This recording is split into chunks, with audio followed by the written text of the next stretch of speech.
बिस्मिल्लाहिर्रहमानिर्रहीम नहमदहु व नसल्ली अला मुहम्मद रसूलुल्लाह करीम। ये प्रॉब्लम डिफरेंशियल इक्वेशन के linear differential equation of the second order chapter से है। सेकंड ऑर्डर इसलिए क्योंकि यहाँ पर जो डिपेंडेंट वेरिएबल y है उसको दो बार डिफ्रेंशिएट किया जा रहा है। जो डबल डैश नज़र आ रहे हैं तो उसका मतलब y को दो बार है इंडिपेंडेंट वेरिएबल यानी x के रिस्पेक्ट में डिफ्रेंशिएशन किया जा रहा है। जैसे यहाँ पर y का एक बार डिफ्रेंशिएशन किया है, y डैश है, इसका मतलब y डैश का मतलब है dy ओवर dx यानी एक बार डिफ्रेंशिएशन, और y डबल डैश मीन्स होता है कि d2y ओवर dx। यहाँ पर x इंडिपेंडेंट वेरिएबल और y डिपेंडेंट वेरिएबल है।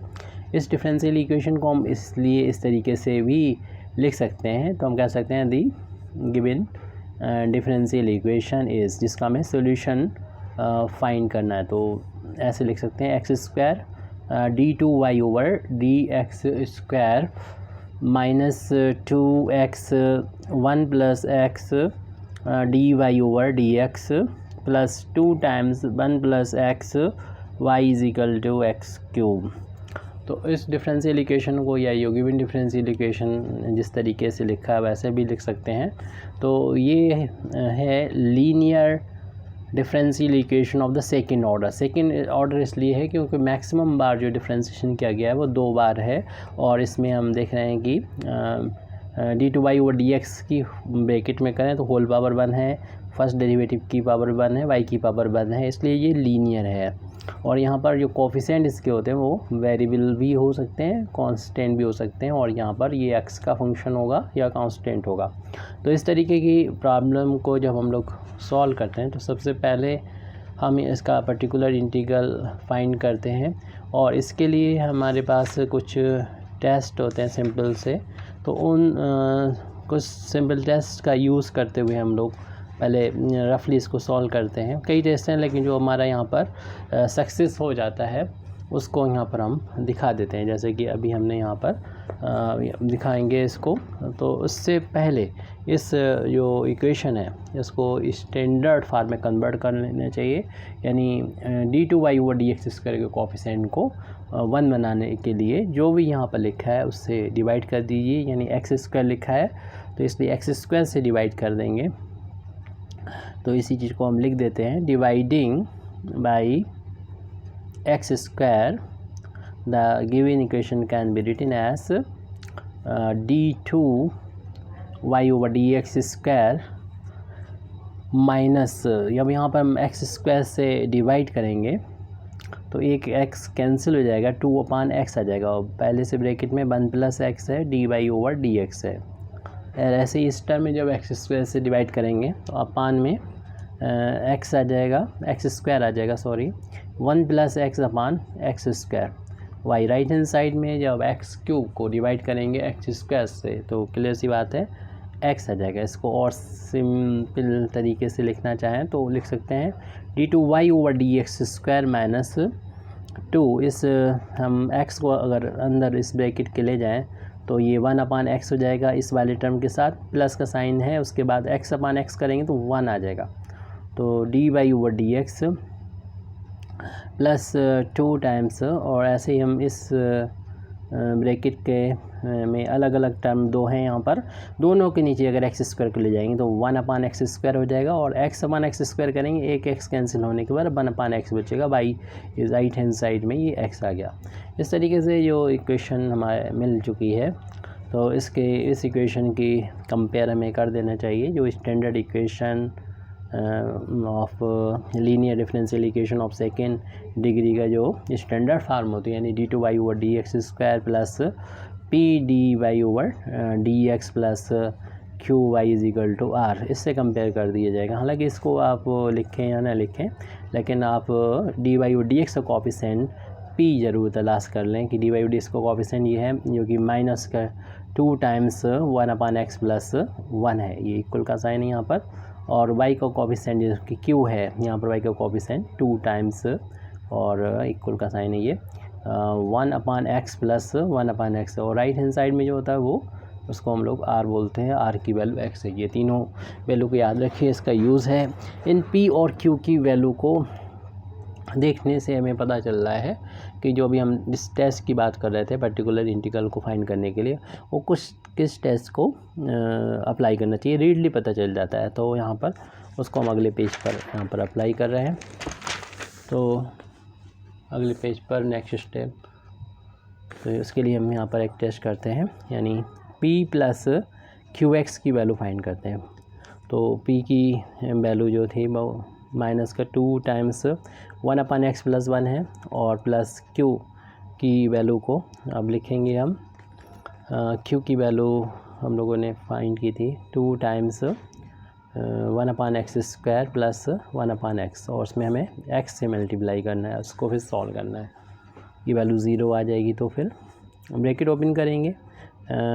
तो इसमें या ब्रैकेट ना भी ओपन करें तो ऐसा कर सकते हैं 1/x प्लस का 1, और इस x को अंदर ब्रैकेट में ले जाएंगे तो x यहाँ हो जाएगा, एक x कैंसिल होके 1/x आ जाएगा, और यहाँ पर x जाएगा, x से x कैंसिल होके 1 आ जाएगा। देख रहे हैं ये पूरी वैल्यू प्लस की है और यही वैल्यू माइनस की, लाइक टर्म है, प्लस माइनस है, तो ये पूरा कैंसिल होके 0 आ जाएगा। तो p प्लस QX की वैल्यू अगर 0 के बराबर आ जाती है तो यहाँ से हम लिख सकते हैं therefore y is equal to x is a particular integral, यानी कंप्लीट सॉल्यूशन का ये एक पार्ट हो जाएगा, कंप्लीट सॉल्यूशन का ये एक पार्ट हो जाएगा। पर्टिकुलर इंटीग्रल यहाँ पर ये आ चुका है। अब यहाँ पर जो पर्टिकुलर इंटीग्रल हम फाइंड कर लिया, इसका आगे चल के यूज़ होगा, क्योंकि आपको मालूम है कि इसके 2 पार्ट होते हैं, यानी इसे u इंटू वी की फार्म में हम लोग इसका कंप्लीट सॉल्यूशन लिखते हैं।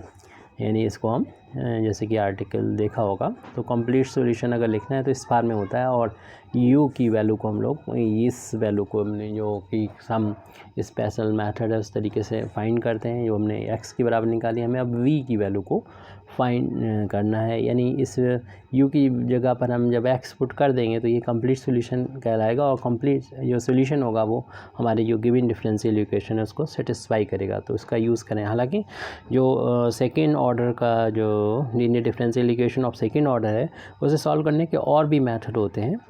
तो यहाँ पर पहले तो इसमें कुछ तो बता दिया जाता है आपको कि इस स्पेसिफिक किस तरीके से करना है। ज़्यादातर ये मेथड वेरिएशन वाला मेथड जो होता है उसमें आपको कह दिया जाता है कि ये इस तरीके से करना है। तो फिर आपके अपने ऊपर है, आप डिसाइड करें कि किसका यूज़ करना है। तो सबसे पहले इसी मेथड का हम लोग यूज़ करते हैं। तो बात कर रहे थे हम सॉल्यूशन की अपनी, कि सॉल्यूशन कंप्लीट सॉल्यूशन की, कि कंप्लीट सॉल्यूशन लिखेंगे y इज इक्वल टू, इसका यूज़ करते हुए इसको आपको नोट नहीं करना है। मान लिया y is equal to u की जगह पर हमारा x आ चुका है, into v be the complete solution. इसको हम कंप्लीट सॉल्यूशन मान लेते हैं।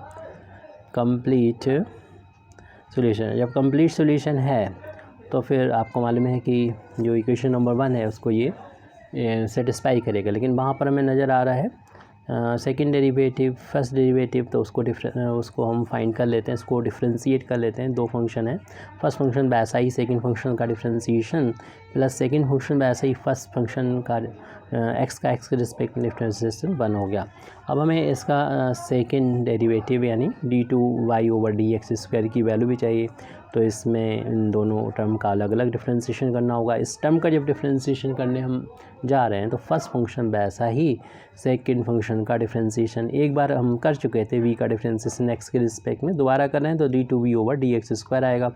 प्लस फिर अब सेकंड फंक्शन वैसा ही, और फर्स्ट फंक्शन जो कि x है इसका डिफ्रेंशिएशन 1, तो इसका डिफ्रेंशिएशन करने पर ये आ गया। प्लस अब यहाँ पर सिर्फ v है और v का डिफ्रेंशिएशन dv/dx होगा। अब देख रहे हैं ये भी 1 के साथ इंटू होकर dv/dx, ये दोनों एक जैसे टर्म हो जाएंगे। इनको हम लाइक टर्म है तो इनको ऐड कर लेंगे। x d2v/dx², तो ये 2 टाइम्स बन जाएंगे dv/dx। ये हमारे सेकंड डेरिवेटिव d2y/dx² की वैल्यू आई है, जिसका हम अपने इक्वेशन नंबर 1 में इन दोनों वैल्यू का यूज़ कर देंगे। तो हमने बोला था ये हमने यह है, तो अब पुट कर देते हैं, पुटिंग दिस वैल्यू, क्योंकि ये सारी वैल्यू इक्वेशन को सेटिस्फाई करेंगे। Putting these values in equation number 1, जो हमारा गिवन इक्वेशन था उसको हमने जो स्टैंडर्ड फार्म में कन्वर्ट किया था। तो सबसे पहले सेकंड डेरिवेटिव था इसकी value x D two we over, देख लीजिएगा इक्वेशन नंबर 1 क्या है, 2 d we over D x. इसके बाद ब्रैकेट माइनस का 2 है और 1/x + 1 है, -2 है, 1/x + 1 है। फिर फर्स्ट डेरिवेटिव है और फर्स्ट डेरिवेटिव की वैल्यू हमने ऊपर फाइंड करके रखी हुई है, ये उसको लिख देंगे, यानी x d we over D x plus का v। फिर उसके बाद नेक्स्ट टर्म है प्लस का 2 टाइम्स 1/x² प्लस 1/x, ये प्लस का साइन है, और y की वैल्यू रखना है x into v, right hand side में था x, राइट हैंड साइड में x। ये इक्वेशन नंबर 1 पीछे देख लीजिएगा, वहाँ पर हमने ये वैल्यू पुट कर दी है, इक्वेशन नंबर 1 में वैल्यू पुट कर दी है। अब इसको जहाँ तक हो सकेगा सिंपलीफाई करेंगे, यानी कोफिशिएंट तलाश करेंगे d we over D x के, क्योंकि इसका तो एक ही टर्म है, तो ऐसे लिख देते हैं x D two we over D x square. अब D we over D x के कोफिशिएंट यहाँ पर से 2 मिल रहा है, और यहाँ पर देखिए d we over D x का कोफिशिएंट तब मिलेगा जब इस पूरी ब्रैकेट का इंटू इसमें करेंगे, तो इसमें माइनस का है 2 है, और इधर एक्स भी मिलेगा यहाँ से, और सी ब्रैकेट भी है 1/x प्लस का 1, ये तो इस टर्म की बात है, और इसमें नहीं है d we over D x का कोफिशिएंट। अब हमें वी के कोफिशिएंट की तलाश है, तो वी का कोफिशिएंट तब मिलेगा जब इस पूरे का इंटू यहाँ पर होगा, यानी माइनस का 2 टाइम्स 1/x प्लस 1, ये ब्रैकेट ओपन होके इस पूरी की वैल्यू का इसका इंटू हुआ, फिर इसका इंटू वी में हुआ, तो वी में जब हुआ तो वी का कोफिशिएंट हम देख रहे हैं ये हो गया, और ऐसे ही हम देख रहे हैं कि वी का ये कोफिशिएंट इतना भी मिल रहा है, ये पूरा हो जाएगा क्योंकि इसमें वी का ही टर्म है ये, प्लस का 2 टाइम्स 1/x² प्लस 1/x, और उसमें मल्टीप्लाई हो रहा है ये x का, और ये है पूरा वी का कोफिशिएंट। उस वी के कोफिशिएंट के बाद हम देख रहे हैं कि राइट हैंड साइड में हमें लिखना है x। अब इसे सॉल्व कर लेते हैं, कुछ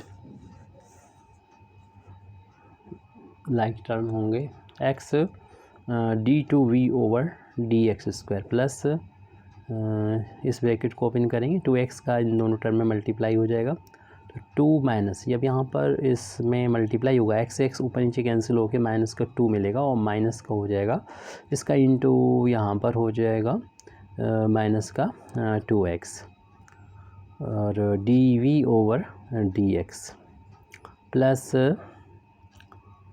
इसी तरीके से इस -2 का भी इन दोनों में इंटू कर लेंगे, माइनस का 2/x, और ये -2 का 1 में इंटू करेंगे तो -2 हो जाएगा, प्लस इस ब्रैकेट में देखेंगे 2 का इधर से और x का इधर से मल्टीप्लाई होगा, तो 2 मिलेगा हमें, और x जब आएगा तो ऊपर नीचे x कैंसिल होकर अपान में x बचेगा, और प्लस का ये 2, और ये x कैंसिल होकर ओनली 1 बचेगा, यानी 2 बचेगा ये कुल मिला के, और v का कोफिशिएंट मिल गया, राइट हैंड साइड में x था वो ये लिख दिया है, देख रहे हैं 2/x प्लस माइनस का कैंसिल, ऐसे 2v प्लस माइनस कैंसिल हो गया, यानी v का जो कोफिशिएंट है वो 0 हो चुका है, और यहाँ पर देखिए ये 2 से 2 प्लस माइनस कैंसिल हो गया। अब जो बच रहा है उसको लिख देते हैं, ये टर्म बचेगा और माइनस का 2x और d we over D x बचेगा, और राइट हैंड साइड में x, क्योंकि यहाँ पर ये कोफिशिएंट जो v का था वो तो 0 हो चुका है। तो अगले पेज पर अगले स्टेप में जो हमने बोला था, जो भी हमारे बचे हुए टर्म हैं उन्हीं टर्म्स को यहाँ पर हम लिखने जा रहे हैं, x d two we over D x square minus 2 times x d we over D x, right hand side में x। अब यहाँ पर हम x उसे पूरे इक्वेशन को डिवाइड करके से और सिंपलीफाई कर सकते हैं, यानी d two we over D x square minus 2 times d we over D x, right hand side में 1 आ गया। और इसको और सिंपल बनाने के लिए हम लेट कर लेते हैं कुछ d we over D x को p मान लेते हैं, और जब इसको डिफ्रेंशिएट करेंगे x के रिस्पेक्ट में मिलेगा d two we over D x square, ये वाला टर्म मिल जाएगा, और राइट हैंड साइड में d p over D x हो जाएगा। इस वैल्यू को यहाँ पर रख दें, यानी इक्वेशन नंबर 2 डाल दें इसको। तो इक्वेशन नंबर 2 में पुट करने पर, putting this value in equation number 2, putting these values in equation number 2।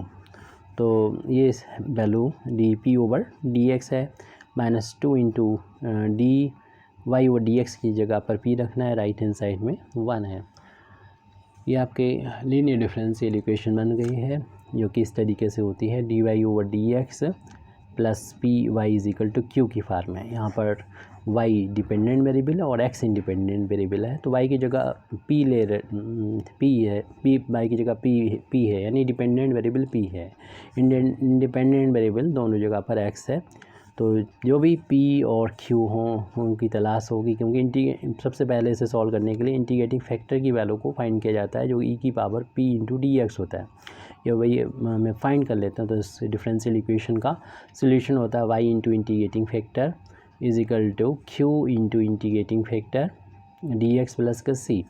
तो ये फार्मूला हम यूज़ करते हैं इस तरीके की प्रॉब्लम को सॉल्व करने के लिए। तो इसमें इंटीग्रेटिंग फैक्टर आसानी से फाइंड कर लेंगे, ई की पावर में हो जाएगा इंटीग्रेशन, जो भी यहाँ पर डिपेंडेंट वेरिएबल का कोफिशिएंट होगा यानी -2, उसको x के रिस्पेक्ट में इंटीग्रेट करना है। -2 कांस्टेंट बाहर ले लेंगे, यहाँ पर सिर्फ 1 मान सकते हैं, 1 का इंटीग्रेशन x हो गया, यानी ई की पावर -2x है वो इंटीग्रेटिंग फैक्टर आ गया। अब हम सोल्यूशन लिख सकते हैं इस फार्मूले के यूज़ करते हुए।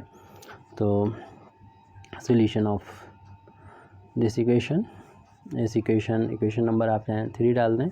तो सोल्यूशन ऑफ इक्वेशन 3 का सोल्यूशन अगर हम लिखते हैं तो p इंटू इंटीग्रेटिंग फैक्टर, क्योंकि लीनियर डिफरेंशियल इक्वेशन है, और फिर q जो भी राइट हैंड साइड में यहाँ पर होता है उसको q बोलते हैं, इसे कंपेयर कीजिए, ये 1 है, और इसमें इंटीग्रेटिंग फैक्टर का मल्टीप्लाई करना होगा, इंटीग्रेट करना होगा, और फिर इसके बाद कांस्टेंट इंटीग्रेशन c यहाँ पर ऐड कर देंगे। यहाँ पर जो कि सेकंड ऑर्डर का डिफरेंशियल इक्वेशन था हमारा ओरिजिनली, तो हमें 2 कांस्टेंट ऐड करना पड़ेंगे। तो इस पहले कांस्टेंट को हम यहाँ पर c1 और अगली बार एक बार और इंटीग्रेशन अभी करना होगा, तो फिर उस कांस्टेंट को c2 बोल देंगे। अब यहाँ पर इंटीग्रेटिंग फैक्टर की वैल्यू e की पावर -2x है, वो हमने यहाँ पर पुट कर दी है। ऐसे यहाँ पर e की पावर -2x dx प्लस का c1, और हम लोग जानते हैं कि राइट हैंड साइड में इंटीग्रेशन करना है, e की पावर x का इंटीग्रेशन e की पावर x होता है, उसी तरीके से करना होता है, लेकिन डिवाइड करना होता है जो भी इसका x का कोफिशिएंट जो कि -2s से प्लस का c1, और यहाँ पर p की जो माना था अपनी तरफ से उसकी वैल्यू को वापस कर देंगे, जो कि dv ओवर dx है, into e to the power -2x, ये माइनस को यहाँ शुरू में ले लेंगे, e की पावर -2x/2 प्लस c1। अब हम यहाँ पर जब dv ओवर dx निकाल पाएंगे तो फिर हम v की वैल्यू भी फाइंड कर सकेंगे। तो पहले तो हम इसको डिवाइड कर दें इस e की पावर -2x से, तो dividing by e to the power -2x, पूरे इक्वेशन को डिवाइड करें तो हमारे लेफ्ट हैंड साइड में सिर्फ मिलेगा dv ओवर dx मिलेगा। तो उसको हम लिख देते हैं dv over dx, left hand side में dv over dx, right hand side में कितना होगा, राइट हैंड साइड में था माइनस का 1/2 मिलेगा सिर्फ, और प्लस c1 डिवाइड हो जाएगा e की पावर -2x से, लेकिन जब न्यूमरेटर में ले जाएंगे इसको तो ये पावर प्लस के 2x हो जाएगी। इस तरीके से dv ओवर dx की वैल्यू मिल गई -1/2 प्लस का c1 into e to the power 2x। अब चाहें तो इस वेरिएबल को सेपरेट भी कर सकते हैं, dv is equal to -1/2 plus का c1 into e to the power 2x into dx, यानी dx को हम इधर ले गए, v को इधर, या 1 का इंटू मान सकते हैं ऑन इंटीग्रेशन लिख सकते हैं, यानी इंटीग्रेशन करने पर 1 का इंटीग्रेशन v के रिस्पेक्ट में करना होगा, और यहाँ पर ये 2 टर्म हैं -1/2 का और ये c1 into e to the power 2x का इंटीग्रेशन करना होगा। तो 1 का इंटीग्रेशन v के रिस्पेक्ट में तो v हो जाएगा, और यहाँ पर हम ये तो v हो गया, और राइट हैंड साइड में दोनों टर्म का अलग अलग इंटीग्रेशन करना होगा। इसका इंटीग्रेशन करने जा रहे हैं तो -1/2 कांस्टेंट है, सिर्फ इंटीग्रेशन के साइन से बाहर ले लेंगे। 1 का इंटू मान सकते हैं, 1 का इंटीग्रेशन x के रिस्पेक्ट में करना होगा, ऐसे c1 कांस्टेंट से बाहर ले लेंगे, e⁻²x का ही इंटीग्रेशन करना होगा। तो v की वैल्यू में मिल जाएगी -1/2x प्लस का c1 e⁻x का इंटीग्रेशन e⁻x होता है, और x का जो कोफिशिएंट है यानी यहाँ x में जितने से मल्टीप्लाई हो रहा है वो डिवाइड कर देंगे और एक कांस्टेंट ऑफ इंटीग्रेशन c2 को ऐड कर देंगे। इस तरीके से हमें v की वैल्यू मिल गई है -1/2x प्लस का ऐसे भी लिख सकते हैं, 1 का इंटू मान कर दे 1/2, 2 को इसके नीचे लिख दिया, c1 e⁻2x प्लस का c2। ये v की वैल्यू आई है। अब हमें जो अपना ओरिजिनल यानी गिवन डिफरेंशियल इक्वेशन था उसका कंप्लीट सॉल्यूशन लिख लेना चाहिए हमें। Therefore the complete solution of given differential equation यानी इक्वेशन नंबर 1 से डिनोट है, वो हमने y = x × v माना था। तो उसमें x की वैल्यू तो आ चुकी थी पहले, v की वैल्यू ये यानी -1/2x plus 1/2 c1 e⁻2x plus का c2। अब ये इतना छोड़ सकते हैं, यार x का अंदर मल्टीप्लिकेशन कर दें तो ये x² हो जाएगा माइनस का 1/2 x² plus 1/2 c1 x e⁻2x plus का c2x। इस तरीके से हमें ये आ चुका है complete solution. Thank you very much Indeed for listening me व आखिर दावाना अल्हम्दुलिल्लाहि रब्बिल आलमीन।